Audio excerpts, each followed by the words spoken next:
Salut, c'est Claire, coach en discipline créative. Si tu regardes cette vidéo, c'est peut-être que ma miniature magnifique t'a parlé et que peut-être ça t'arrive régulièrement de finir tes journées où tu sais pas trop ce qui s'est passé, mais t'as à peu près l'impression qu'on t'a roulé dessus 47 fois dans la journée et où t'es crevé en fait d'avoir taffé voilà, sans t'arrêter toute la journée. Et bah, c'est de ça qu'on va parler aujourd'hui et surtout de comment tu vas pouvoir faire pour que ça n'arrive pas et que en fait, il n'y ait pas besoin de ces moments de down extrême pour que tu avances vers tes objectifs de façon performante. J'insiste sur le mot performante. Déjà, il y a pour moi, ça a été vraiment une étape, en tout cas pour moi, de casser le mythe de c'est normal à un moment donné d'être cramé à ce point-là. Si tu travailles, si tu as un projet qui te tient à cœur, c'est normal qu'à un moment tu finisses dans les choux et que tu te fasses souffrir en fait, parce que clairement pour moi c'est de la souffrance. Bah, c'est normal en fait, c'est logique quand t'es pris dans un projet, c'est logique que ça se passe comme ça. Bah, moi je suis pas d'accord avec ça et vraiment le fait d'avoir enlevé le fait que c'est normal, mais ça m'a fait un bien fou parce que ça m'a permis de vraiment m'autoriser à vivre les choses différemment et à, même avec l'intensité d'un projet qui me fait vibrer de ouf, là par exemple faire des vidéos, eh ben, il y a quand même un niveau d'écoute suffisant qui équilibre cette envie de performance que j'ai. Et du coup, ben, ça, c'est clairement ouf parce que ça me permet d'être plus performante, plus efficace en moins de temps et d'en même temps m'écouter de ouf et d'en apprendre plus sur moi. Donc, t'imagines un peu la plus-value.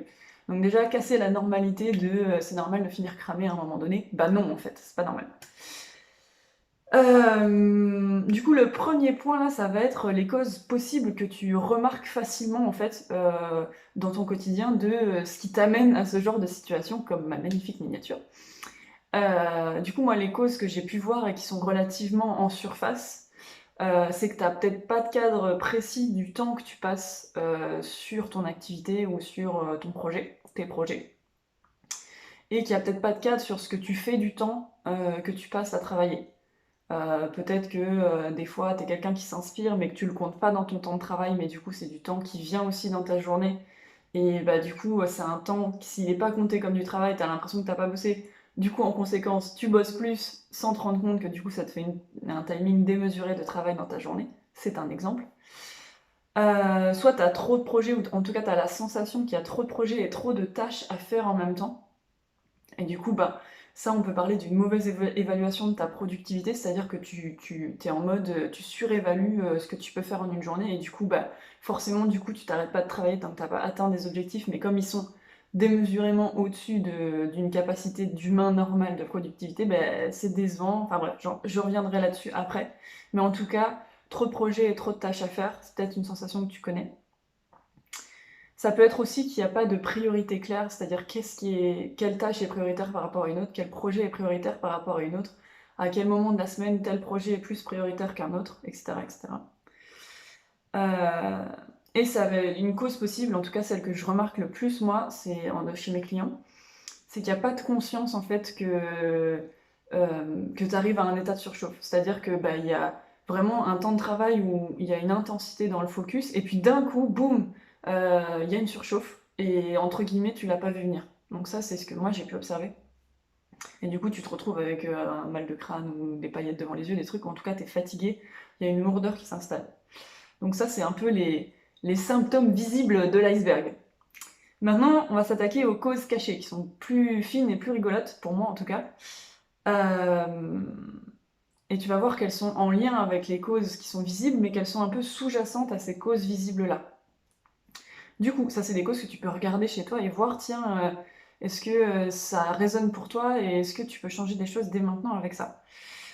Du coup, la première que j'ai vue, c'est que tu penses que tu peux pas atteindre un objectif en restant à l'écoute de ce qui se passe pour toi et de ce que tu ressens.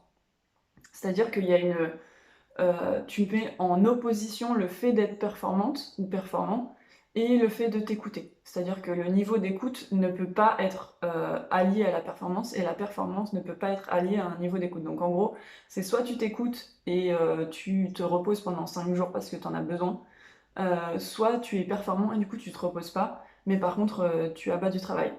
Et du coup, bah, cette opposition, elle te permet pas d'atteindre tes objectifs tout en restant à l'écoute. Il y a en fait une opposition qui se crée inconsciemment et tu peux pas faire les deux. Donc déjà, si tu ressens ça, bah, déjà le fait de le voir, t'as gagné quoi. La deuxième cause cachée que moi j'ai pu voir, c'est de surévaluer ta productivité, ce qui permet en fait de créer un sentiment d'urgence et une insatisfaction permanente.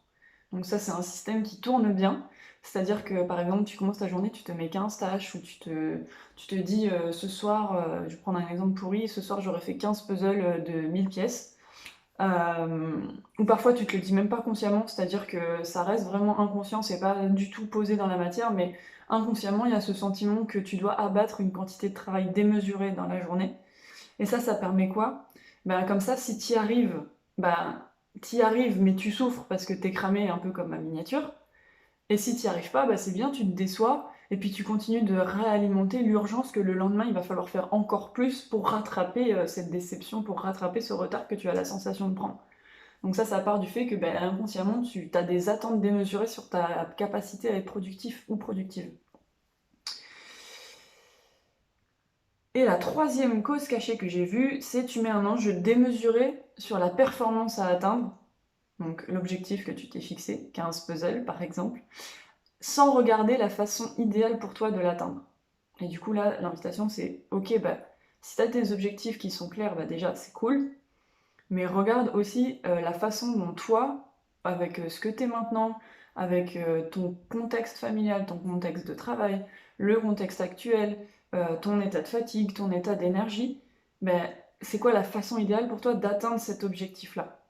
Parce que si tu regardes pas ça, en fait, tu es dans l'illusion que tu n'es pas humain et que tu es dans un absolu où si tu as mis un objectif, et ben ça va se passer comme si ça et tu vas l'atteindre en allant tout droit. Sauf que la réalité, c'est pas ça, c'est que tu es vivant, que tu es humain et que du coup, il y a des paramètres autres à prendre en compte. Et du coup, ça te challenge sur euh, le fonctionnement vraiment qui toi te convient et la façon idéale là dans l'instant dont tu as envie de te mettre en marche vers tes objectifs. Ok, donc ça c'était les trois causes cachées que moi j'ai pu voir. Du coup, je te donne des pistes par rapport à ces causes cachées pour que tu puisses vraiment t'en saisir et appliquer concrètement derrière des choses et ne plus finir la tête dans les choux le soir. Du coup, le premier truc que j'ai vu, bah, c'est de trouver l'équilibre entre performance et écoute de toi. Donc déjà, si tu n'avais pas vu que c'était en opposition, ben déjà, ça va bien te challenger de voir ça. Et en plus, derrière, ce que je peux t'inviter à faire, c'est de vraiment concrètement mettre des espaces où tu es dans la performance dans ton agenda et des espaces où tu es dans l'écoute. Et de voir comment ça peut matcher dans une même journée, d'avoir ces deux espaces-là vraiment qui cohabitent, quoi. Donc ça peut commencer par des espaces courts que tu nommes comme performance et comme écoute, de la façon dont tu as envie évidemment, mais d'essayer de voir ce que ça donne quand tu matches les deux dans une même journée, dans un même espace. Un très bon exemple de ça, si tu as envie, tu peux aller regarder le warm-up, l'échauffement de Stephen Curry. Pourquoi? Parce que pour moi, c'est un mec qui est extrêmement performant, qui est extrêmement... j'aime pas le mot talent parce qu'il est parfois interprété, mais en tout cas, c'est quelqu'un qui est d'une fluidité incroyable sur le terrain et qui met extrêmement sa patte dans chacun de ses gestes, dans chacun de ses échauffements, dans chacun de ses tirs, dans chacun de Enfin, c'est incroyable à quel point c'est incarné ce qu'il fait. Et du coup, dans son échauffement, tu vas voir que vraiment, il ne fait rien de façon stéréotypée. Il est à la fois dans une performance, vu qu'il est en train de s'échauffer pour un match NBA, donc il y a un enjeu qui est quand même relativement fort sur eux, il y a une certaine pression médiatique, etc.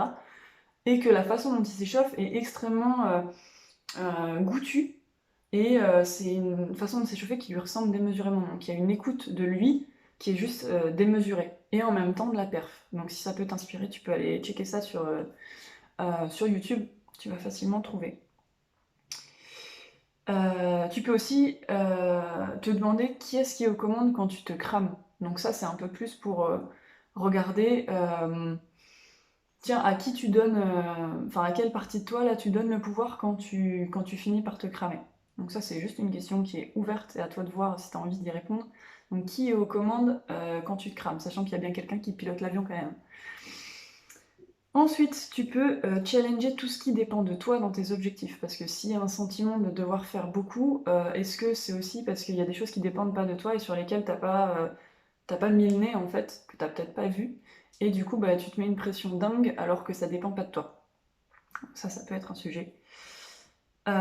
Et maintenant que t'as vu cette vidéo, c'est regarder tes objectifs avec un œil neuf sur l'équilibre entre performance et écoute de toi. Et du coup, de regarder, ah bah maintenant que tu as ces deux éléments-là et que tu as peut-être, je l'espère, envie de mettre les deux dans ton système, la performance et l'écoute de toi, eh ben, qu'est-ce que tu as envie de changer là sur la façon dont tu as envie d'atteindre tes objectifs, qu'est-ce que tu as envie de changer dans tes journées, dans tes semaines éventuellement, et bah, de voir ce que tu peux déjà faire tout de suite. Voilà, c'est tout pour cette vidéo. Écoute, j'espère qu'elle t'a plu. Si c'est le cas, n'hésite pas à soit t'abonner, partager la vidéo, liker la vidéo. Et si tu as envie de recevoir directement dans ta boîte mail, bah, justement, toutes mes vidéos et tous les exercices, tu peux t'inscrire en dessous de la vidéo. J'ai mis le lien dans les commentaires. Voilà, je te souhaite une super journée et à bientôt. Ciao, ciao.